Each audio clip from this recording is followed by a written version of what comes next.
भीनी सुहानी सुबहों में ठंडक जिगर की है, कलियां खिली दिलों की हवाएं किधर की है। एक भाई मईयों निकले हैं हज के लिए। केरला से अरब शरीफ का सफ़र है, वो पैदल है। तो इसके बारे में काफ़ी सारे सवाल लोगों के आ रहे हैं। कुछ लोग हदीसें पेश कर रहे हैं कि ये हलाकत में डालना है ख़ुद को, और कुछ लोग कह रहे हैं ये शोहरत है, जाना नहीं चाहिए इस तरह। कुछ कह रहे हैं कि जब इतने आसानियाँ हैं जाने के लिए तो पैदल जाने की, ख़ुद को तकलीफ़ में डालने की क्या ज़रूरत है। और हदीसों के अंदर जैसा कि हुज़ूर ने मना फरमाया एक शख्स को जाने के लिए, और एक ख़ातून को मना फरमाया कि अल्लाह ताला को तुम्हारे पैदल चलने की हाजत नहीं है, वो इससे बेनियाज़ सवारी पे सवार हो जाओ। तो ये सब बातों में क्या करना चाहिए। और बाज़ लोग पूछ रहे हैं क्या पैदल हज पर जा सकते हैं, यानी जैसे मैं बोलूँगा हाँ तो ये बैग लेके निकल लेंगे, कुछ ऐसे भी शायद लोग हैं। तो सबसे पहले तो हदीस पाक पे बात करते हैं कि जैसा कि एक हदीस शरीफ के अंदर है, मुस्लिम बुखारी की मिशका शरीफ के अंदर भी नकल है कि सरकार ने एक शख्स को देखा कि वो अपने 2 बेटों के साथ जो है वो उनकी मदद से चलता हुआ पैदल हज के लिए निकला। और 2 बेटों से मुराद ये कि उनके दाएं बाएं 2 बेटे जिनके कंधों पे हाथ रख के वो शख्स चल रहा था, यानी चलने पर कुदरत नहीं रखता था। और ये जो हदीसें हैं जहाँ पैदल हज करने ना करने वाला मामला है, तो इसमें सबसे पहले ये जहन में रखना चाहिए कि ये जो है यहाँ इंडिया का मामला नहीं है या किसी और देश का मामला नहीं है कि वहाँ से कोई शख्स चला। ये मामला अरब का ही है कि वहाँ से लोग पैदल चलते हैं, यानी जहाँ से अरकान शुरू होंगे अदा करना, वहाँ से जो पैदल चलने का हुक्म है या पैदल का हुक्म है कि जो शख्स पैदल हज करे, तो वहाँ से वो पैदल हज के मुराद है, घर से वो पैदल हज मुराद नहीं है। और मगर ये कि मदीना शरीफ से भी बाज़ लोग पैदल जो है ना हज के लिए जाते हैं, तो ये भी दूरी तकरीबन 450 किलोमीटर है काबे तक के लिए, यानी मक्का तक के लिए। तो वहाँ से पैदल जाना यानी एक तरीके से देखा जाए तो ये इंटरनल मामला ही है कि आप एक स्टेट से दूसरे स्टेट आपस में जा रहे हैं। जैसे कोई दिल्ली से राजस्थान, राजस्थान से गोवा, मुंबई पैदल जाए, तो ये इंडिया का अंदर का मामला है, बाहर का मामला नहीं है कि बाहर से लोग आए। तो हुजूर ने जो कुछ फरमाया है वो वहाँ के आसपास वालों के लिए, कि जिनके बारे में सुनते थे कि वो फ़लाँ शहर से आया है, मदीना से आया है। और ये जो फजीलत है कि जिस शख्स पैदल हज करना चाहे वो पैदल ही करे, तो इससे मुराद अपने देश से पैदल चल के जाना नहीं है, बल्कि अरब में पहुंच के जहाँ से अरकान शुरू होते हैं, मामलात जहाँ से एक लिमिटेड दूरी है वहाँ से बंदा पैदल अगर कुदरत रखता है तो फिर कोई सवारी ना करे, सारी चीज़ें वो पैदल करे जहाँ जहाँ उसको जाना हो, जितनी दूरी उसको तय करनी हो, जो मामले हों अरफात वगैरह के। तो ये चीज़ें वहाँ से पैदल चलने के बारे में तो पहले इस चीज़ को समझ लें। दूसरी बात ये कि जो सरकार ने मना फरमाया जाने के लिए कि ख़ुद को हलाकत में ना डालें, तो जो शख्स वाकई चलने पर कादिर ना हो, अब ज़ाहिर है कि वो 2 लोगों की अगर मदद से चल रहा होगा और चलने पर कादिर नहीं होगा, तो ये ख़ुद की परेशानी या ख़ुद की मन्नत के लिए या ख़ुद की तमन्ना के लिए दूसरों को भी तकलीफ़ में डालना है। क्योंकि जो शख्स उसके साथ पैदल चल रहा है उनका तो इरादा ऐसा कुछ था या नहीं था, उनकी नज़र थी या नहीं थी, लेकिन वो उसके साथ चल रहे हैं। तो सरकार ने वहाँ मना फरमाया कि जो पैदल चलने पे कादिर नहीं था, हलाकत तो वाकई उसके लिए है। लेकिन बाज़ लोग ऐसे थे उस वक्त में भी जो पैदल हज करते थे, तो उनके लिए हलाकत नहीं थी, क्योंकि वो चलने पे कादिर थे, तंदुरुस्त थे, तो वो पैदल जा सकते थे। तो ये हदीस पाक के जो मना फरमाया कि अल्लाह तबारक व तआला को तुम्हारे ऐसे पैदल चलने की ज़रूरत नहीं, तो जाहिर है कि जो बूढ़ा शख्स है और पैदल चल नहीं पा रहा, 2 लोगों का सहारा ले रहा है, तो उसको क्या ज़रूरत है कि वो फिर पैदल जाए, तो मना फरमाया। इसी तरह ख़ातून के बारे में भी मना फरमाया कि उनकी भी मतलब चलने पर इतनी कादिर नहीं थी एज की वजह से, कि उनको भी पैदल के लिए मना फरमाया कि वो सवारी पर सवार हो जाएं। अब ये देखें कि औरत भी अगर पैदल ज़ाहिर हज के लिए जाएगी तो अकेली तो नहीं जा सकती, उसके साथ भी कोई ना कोई उसके महरम में से चाहिए। तो जब वो पैदल हज का इरादा करेगी तो उसके साथ वाला शख्स हो, चाहे वो भाई हो या शोहर हो, तो वो कोई सवारी पे तो नहीं जा सकता। ऐसी सूरत में फिर वो उसको भी हलाकत में दूसरे को डालने की बात है। यानी अगर कोई शख्स खुद ऐसा अमल करे और दूसरे बंदे को भी उसमें साथ ले ले और उसका इरादा हो या ना हो, और औरत अगर अकेली निकलेगी तो औरत अकेली हज पे सफ़र लंबा नहीं कर सकती, तो इस तरीके से दूसरे को भी लेके जाएगी साथ में।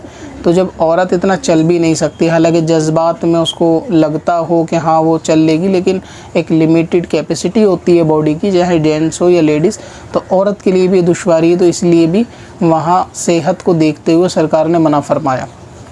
इसके अलावा उस ज़माने में काफ़ी सहाबा इकराम ऐसे रहे हैं कि जो पैदल सफ़र किया करते थे, हज के अलावा भी लंबे लंबे पैदल सफ़र किया करते थे और पैदल ही चलते थे।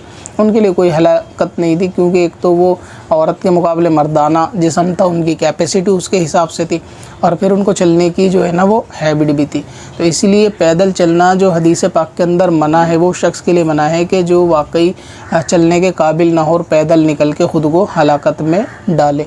लेकिन जो चलने पे कादिर हो या पहले हज उसने किए हों पैदल, मिसाल के तौर पर मदीना से उसको रास्ता वगैरह भी पता हो, कहाँ रुकना है, कैसे कैसे मामलात पता हो, तो वो शख्स हज पैदल करते थे और कर सकते हैं। ये हुई वहाँ आपस में अरब शरीफ की बात, के आपस में वहाँ इंटरनली हज करते हैं लोग वो।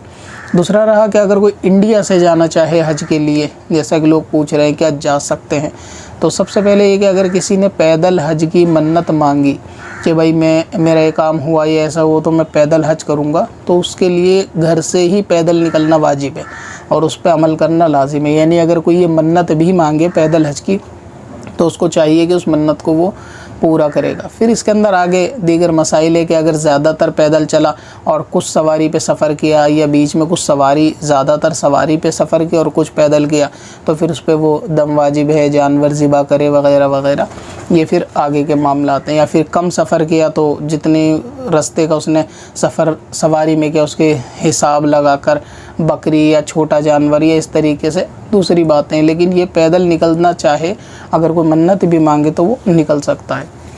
अब रहा ये जो शख्स केरला से निकला है, इनके बारे में कुछ चीज़ें जो मेरे को सूत्रों से मालूम चली, वो ये कि अव्वल तो इस शख्स ने 1 साल से जो है पहले ही इसके लिए अप्लाई करा था गवर्नमेंट के लिए, अप्रूवल के लिए कि इसको पैदल हज पे जाना, और 1 साल बाद उस शख्स को अप्रूवल मिला। पहली चीज़ ये आपको ध्यान में रखनी चाहिए।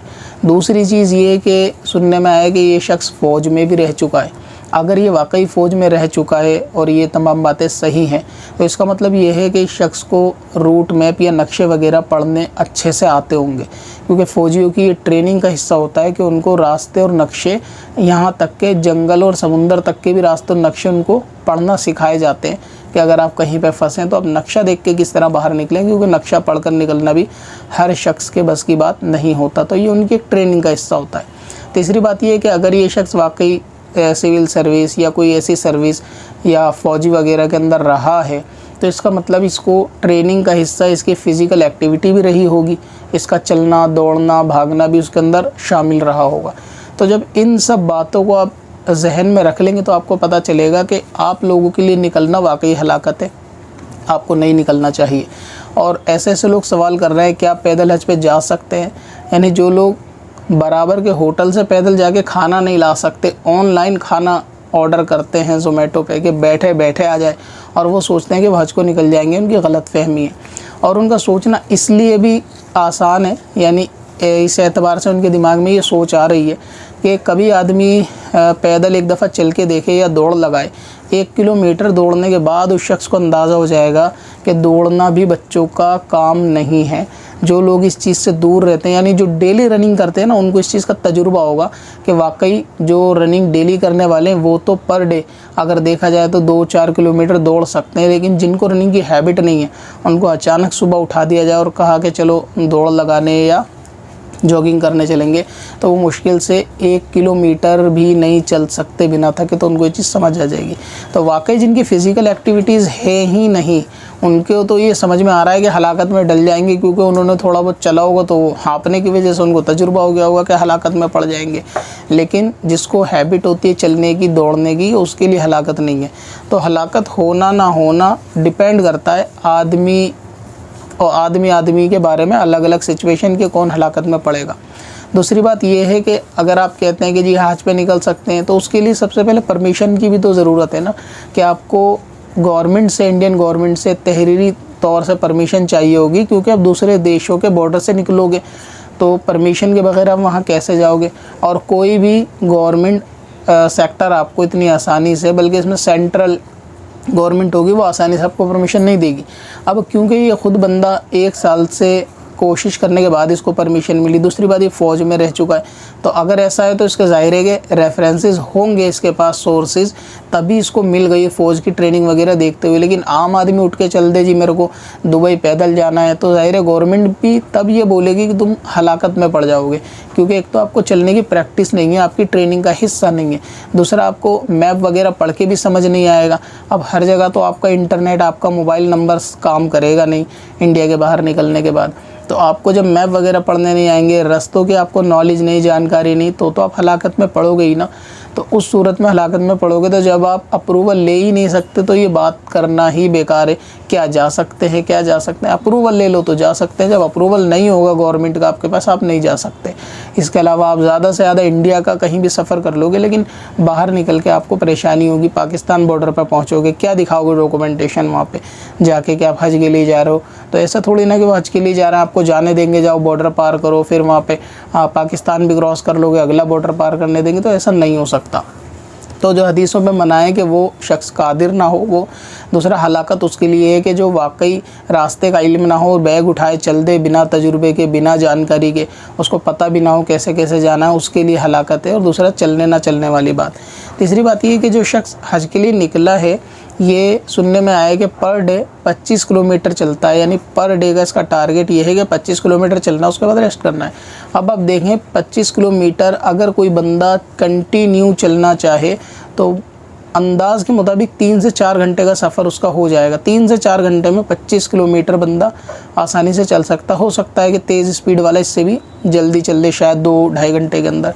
एक आइडिया से मैं बता रहा हूँ कि 25 किलोमीटर शायद 3 घंटे में चला जा सकता है।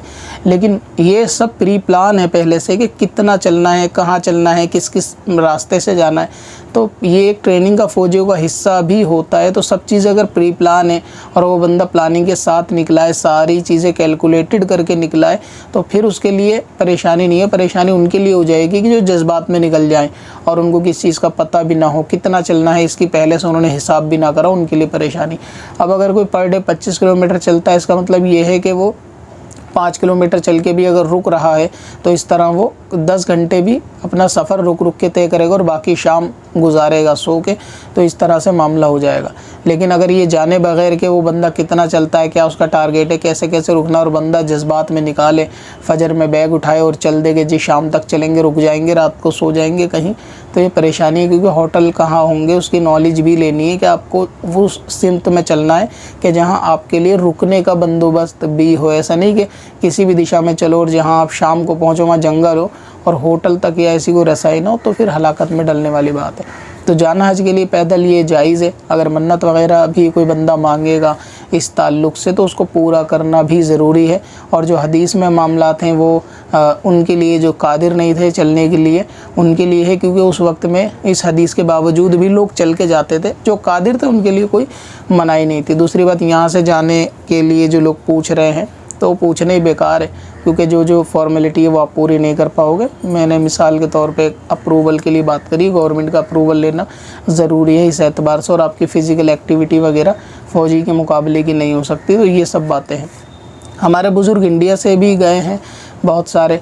और जैसा कि हलाकत वाली बात है, एक चीज़ और भी बताऊं मैं, हलाकत तो उस वक्त में भी हुआ करती थी सवारी के साथ चलने में। सवारी के साथ चलने में भी आपने सुना होगा काफ़िले वगैरह लूट लिया करते थे डाकू, और रास्ते की दुश्वारी होती थी। पहले इतनी फैसिलिटी लाइट वगैरह की भी नहीं थी, तो उस एतबार से जंगलों से सहराओं से निकल के जाना होता, तो मूजी जानवर, कीड़े मकोड़े वगैरह बहुत सारे मामले थे। तो हलाकत तो उस वक्त भी हुआ करती थी जब लोग सवारी से जाते थे। तो अब क्या ये कहा जाएगा कि नहीं सवारी पे भी जाना खुद को हलाकत में डालना है क्योंकि रास्ते में डाकू वगैरह लूट लेंगे? कि पैदल जाना हलाकत है तो सवारी पे भी हलाकत है, तो क्या इस एतबार से भी फिर तो बंदा हज पे ना जाए? हलाकत तो वहाँ पे भी हो सकती है। और इसीलिए आला हज़रत का शेर भी है कि लुटते हैं मारे जाते हैं यूं ही सुना किए, हर बार दी वो अमन की गैरत शजर की है, हमको तो अपने साए में आराम ही से लाए, हीले बहाने वालों को ये राह डर की है। तो डर खौफ तो उस टाइम यानी 150 साल पहले तक भी रहा था कि जब पानी की जहाज़ से सफ़र करते थे कि वहाँ भी समुद्री लुटेरे जहाज़ में या रास्ते के अंदर लोग लूट लेते हैं। तो परेशानी तो सफ़र में हमेशा रहती है, आप छोटा सफ़र करें डर तो तब भी लगा रहता है। तो इस तरह हलाकत में डालना इसको नहीं कहेंगे। तो जो बंदा प्री प्लान होके गया है, सर्टिफिकेट पूरा लेकर गया है, फ़िज़िकल सर्टिफिकेट उसके पास होगा और गवर्नमेंट का अप्रूवल लेटर उसके पास होगा, पूरा उसको रूट में वगैरह सब पहले से उसका प्री प्लान है, ट्रेन है, बंदा जा सकता है, उसके लिए परेशानी नहीं। लेकिन आप नहीं जा सकते क्योंकि आप तो खाना भी ज़ोमेटो से ऑर्डर करके मंगाते हैं, तो आप कितना चलेंगे? 5 kilometre per day, 10 kilometre per day नहीं चल पाएंगे। तो इसलिए जाना जायज़ है। अब रहा ये कि सेल्फ़ी लोग ले रहे हैं या कुछ लोग कह रहे हैं कि दिखावा कर रहा है। देखें, अगर उसके साथ कोई और शख्स है, दूसरा बंदा वीडियो वगैरह बना के अपलोड वगैरह कर रहा है और ये उसने कहा है कि जी ऐसा करें, वीडियो बना के डालें ताकि मेरी शोहरत हो, तो वीडियो बना के डालने की फिर भी दो उसमें बातें हो सकती हैं कि या तो वो शोहरत के लिए कर रहा है या तो लोगों की इबरत के लिए कर रहा है। आपने देखा होगा बाज़ लोग जो कह रहे हैं नहीं नहीं जाना, फिजूल है, बेकार है। तो ये वो लोग हैं जो जुम्मे में भी आखिरी सफ़ में जाके छत पे नमाज़ पढ़ते हैं, उस वक्त घर से निकलते हैं नमाज़ के लिए भी कि जब नमाज़ खड़ी हो रही होती है जुम्मे की, तो वही लोग बातें कर रहे हैं कि जाना बड़ा मुश्किल है, उनके लिए वाकई मुश्किल है। तो अगर वो शख्स शोहरत के लिए गया है, मिसाल के तौर पर मान लो, तो ये उसका और उसके अल्लाह ताला का मामला है। किसी को ऐसे बदगुमानी करने की हाजत नहीं है कि वो शोहरत के लिए गया है। अगर वो हलाकत के लिए गया है तो ज़ाहिर है कि मैंने बताया कि वो इस तरह नहीं गया कि उठते ही चल दिया, प्री प्लान था, 1 साल की तैयारी थी, पहले से सारा प्लान तय था, तो उस वक्त गया है। तो जब बंदा प्लान लेके कोई चलता तो उसको हलाकत में पड़ना नहीं कहते। सारी जोड़ घटा वो पहले करके ही बंदा निकलता है कि कितना पैसा चाहिए, क्या क्या चाहिए। और जो लोग रास्ते में उसके लिए मतलब सेल्फ़ी ले रहे हैं या वो ले रहे हैं, तो वो उन लोगों का ज़ाती मामला, उस बंदे ने बुलाया नहीं है किसी को कि लोग आएँ मेरे साथ सेल्फ़ी लें या जो भी मामला है। तो अगर वो शोहरत के लिए कर रहा है सफ़र के, लोग उसको जाने, न्यूज़ के अंदर उसको हेडलाइन के अंदर मौका मिले, लोग उसको पहचाने शोहरत, तो वाकई ये तो फिर कोई दो राय नहीं है कि जो चीज़ दिखावे के लिए की जाएगी उस पर कोई सवाब नहीं मिलेगा। तो शोहरत के लिए है या नहीं है ये वही बंदा बता सकता है, हमको अपनी अकल से अंदाज़ा लगाने की इजाज़त नहीं है। अगर शोहरत के लिए नहीं है, वो ख़ुद अल्लाह की राह में निकला है, तो मुमकिन है कि अल्लाह ताला ने उसको शोहरत दिला दी हो। तो इसमें भी आपको राय कायम करने की अपनी कोई हाजत नहीं। निकला है ठीक है, उसकी मर्ज़ी है, पहुंच जाए, कामयाब हो जाए, ठीक है, वो अल्लाह ताला बेहतर जानने वाला है कि उसके साथ क्या मामला है। लेकिन हम नहीं कह सकते वो शोहरत के लिए निकला है जब तक कोई ऐसा मामला पाया ना जाए। तो लोगों को बुला नहीं रहा, वो ख़ुद लोग जा रहे हैं उससे मिलने के लिए, या रास्ते में फूल बिछा रहे हैं या उसकी खिदमत कर रहे हैं। तो ऐसे इसमें कोई हर्ज वाली बात नहीं है। जो लोग कर रहे हैं वो भी अपने सवाब के लिए या एक अच्छी नीयत के साथ ही, जज्बात के साथ ही कर रहे हैं कि बंदा हज के लिए निकला है, एक काबिल तारीफ़ काम है, चलो उससे मिल लें, उससे मुसाफ़ा कर लें, हाजी है, मुसाफिर से दुआ करवा लें, उससे दुआ ले लें, उसकी ज़ियारत कर लें। तो मुमकिन है कि बंदों की अपनी अपनी नीयतें होंगी, तो जो जिस नीयत से निकला है ना, उसको देखने, मिलने, उसकी खिदमत करने, उसको उसके हिसाब से सवाब मिलेगा। लेकिन जो ना निकले हैं हज के लिए, ना ज़ियारत के लिए निकले, उनको बैठ के परेशान होने की तो कोई ज़रूरत ही नहीं है। अब दूसरे काम वगैरह करें, छोड़ दें। अगर वो था दिखावे के लिए तो भी अल्लाह ताला उसको अज़ाब देगा, और अगर वो दिखावे के लिए नहीं था तो भी सवाब अल्लाह ताला देगा। आपके आमाल से कोई चीज़ कम नहीं की जाएगी, तो आपको परेशान होने की, उससे हसद रखने की ज़रूरत ही नहीं है। आप इग्नोर करें, अपने काम से काम रखें, सीधी बात है, इससे आप गुनाह में भी नहीं पड़ेंगे।